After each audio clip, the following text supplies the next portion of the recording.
Right, so I've just got this Maverick Scout rock crawling kit for Christmas. And as you can see, having a bit of a play already. But I thought I'd take you through just quickly what I'm doing. This Maverick Scout's basically, from what I can tell, that's like a newer version or re-release of Axial AX10. So all the axles and stuff are apparently real similar. I don't know myself, but that's just what I found out. They're pretty similar to the maulers as well. FTX mauler. Basically, the FTX mauler is exactly the same, apart from the stub axle stick out a lot wider, and it's not got this bumper on it. But basically, all I've done is I've taken the axles off, split them, and you can see there's a bit of a line there because I've used 60,000 weight oil, silicone oil, which is basically silicone grease, that heavy. I've split the cases and I've put grease in the diffs.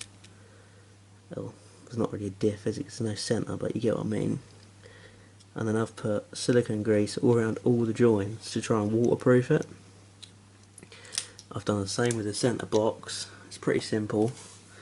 So to split the axles, you just take off that screw, that gets rid of your stub, that screw and that screw on that side. You just pull those off, and then there's 4 screws in the centre. That's that. Well, that basically. You take off those 4, and then that one on the bumper at the bottom. Axle case comes apart, and you can shove grease in it and everything. But also what I'm doing, because these are pretty top heavy. So here's a quick run through of the kids' Maverick Scout then. The mauler is obviously a better car, but that's mainly down to the tyres. The tyres are about 6 inch instead of 4 inch. So on Litlands, it's all standard electrics, but it's run a 27 turn motor with a 13 tooth pinion to gear it down a little bit, but she's got some more wheel speed. The shocks, standard weight oil, standard springs, but there's about 7 or 8 mil of fuel tube on that rod inside the body to limit the travel, so she's actually sitting down a little bit. Rears are stock, the diffs are filled with silicone oil, and all the joins are siliconed them up with the oil just so that no water gets in. Tilted the links right back to get some steering angle.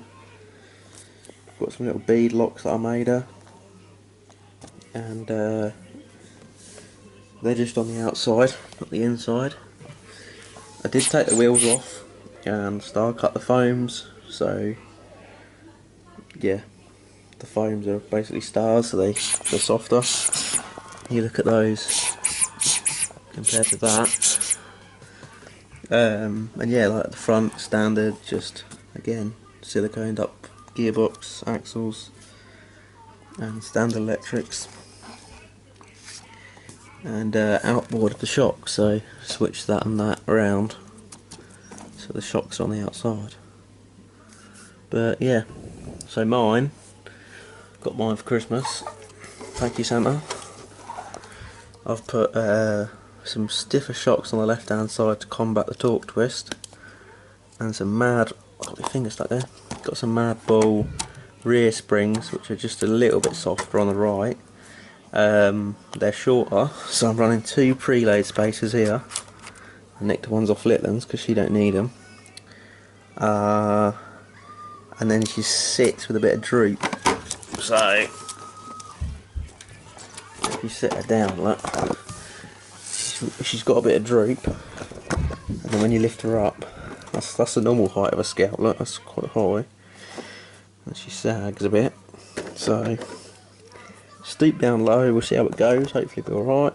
I've not tilted the axles backwards, so you can see they lean right forward, and they're not even on the most forward screw hole.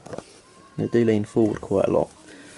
Now, the main advantage of that, I suppose, is when you're up a incline, getting your front wheels on top of something, because it's leaned forward, your wheels on top are actually steering the direction you want to go, rather than pointing at the sky. But on the flip side of that, is when you're at the base of an obstacle, your wheels are just doing that rather than actually turning. I had a 6-channel in there just to try out 4-wheel steering, which I'm now going to put on mine eventually with a few other mods.